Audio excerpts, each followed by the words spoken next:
El proceso de comunicación, el proceso comunicativo o el acto comunicativo es la transmisión efectiva de un mensaje a través de un canal de comunicación desde un emisor hasta un receptor.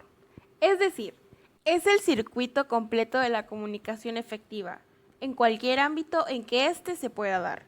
La comunicación es un proceso de intercambio de información que es típico de los seres vivientes. Una de las formas en las que se realiza es a través de un lenguaje, como hacemos exclusivamente los seres humanos. Elementos de la comunicación. La comunicación se lleva a cabo de acuerdo a un circuito determinado, en el que intervienen casi siempre los mismos elementos, dependiendo del modo en el que se produzca y del tipo de comunicación que deseemos tener. Por ende, analizando los elementos de la comunicación, podemos también evaluar cómo ésta se produce. Dichos elementos son emisor, receptor, canal, código y mensaje. Emisor es aquel individuo que inicia el proceso de la comunicación y que por lo tanto codifica el mensaje de acuerdo a sus capacidades y deseos. Receptor es aquel a quien está dirigido el mensaje del emisor, o sea, quien lo recibe y por lo tanto lo decodifica y lo interpreta. Esta posición no es pasiva, sino que requiere la atención del receptor y de su voluntad. El canal es el medio físico a través del cual se produce la comunicación y que puede presentar a su vez elementos que faciliten o dificulten la misma, conocidos como ruido o como obstáculo a barreras comunicativas. El código es el conjunto de reglas que permite al receptor captar el mensaje del emisor y comprenderlo, ya sea mediante el manejo de un lenguaje, como lo hacemos al hablar, o bien mediante una comprensión un poco misteriosa, como lo hacen los animales. El mensaje finalmente es un fragmento de información que el emisor le envía al receptor, sea cual sea. La retroalimentación o feedback es un mecanismo de control del mensaje por parte del emisor. Debido a que la comunicación es un proceso bidireccional y tanto el emisor como el receptor están cambiando sus roles constantemente, la retroalimentación sirve para determinar la efectividad de los mensajes enviados por el emisor.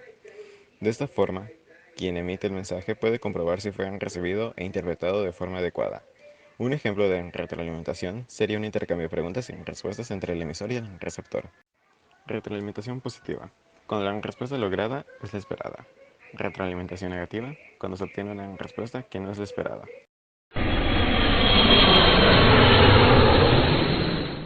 Ruido. Son factores que impiden que el mensaje llegue correctamente al destinatario. En toda comunicación, tanto en el ámbito laboral como el personal, se deben tener en cuenta 5 cuestiones básicas. Son 5 preguntas que nos debemos hacer en toda comunicación. ¿Qué? ¿Cómo? ¿A quién? ¿Cuándo? ¿Y dónde comunicar? Primero, ¿qué comunicar? Es el contenido de la comunicación, aquello que queremos transmitir, pero hay que tener en cuenta que el contenido de la comunicación siempre tiene su origen en la persona que comunica. Se hace muy difícil desligar el contenido de la persona que lo transmite. Segundo, ¿cómo comunicar? Tiene que ver con el modo en que transmitimos la información, en cómo decir las cosas, ya que, si el contenido es complicado, la manera en que comuniquemos puede ser decisiva a la hora de reducir el impacto de nuestro receptor. Tercero, ¿a quién comunicar? Tener presente quién es el destinatario de nuestra comunicación. Cuarto, ¿cuándo comunicar? Encontrar el momento más favorable para transmitir la comunicación, para decir lo que tengamos que decir. Es muy importante, sobre todo en momentos de crisis. Y por último, quinto, ¿dónde comunicar? Tiene que ver con el sitio donde vamos a transmitir la información. Obviamente que la elección del lugar va a depender del receptor o los receptores de nuestra comunicación. Ejemplos del proceso de la comunicación. Ejemplo 1. Entra la profesora al salón de clases, saluda a los estudiantes y les dice: hoy habrá una evaluación sobre la comunicación, así que saquen una hoja para anotar las preguntas. Espero que hayan estudiado. Los estudiantes se asombran.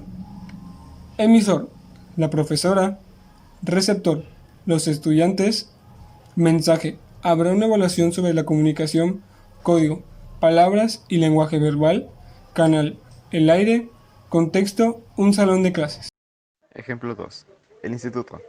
Para dar la bienvenida a los nuevos estudiantes, pide a los profesores guías que les proyecten una presentación con las normas, materias, horarios y planes de evaluación. Emisor, el tecnológico. Receptor, los nuevos estudiantes. Mensaje, las normas, materias, horarios y planes de evaluación. Código, escritura. Lenguaje verbal, Canal, el ordenador. Contexto, aulas de clases.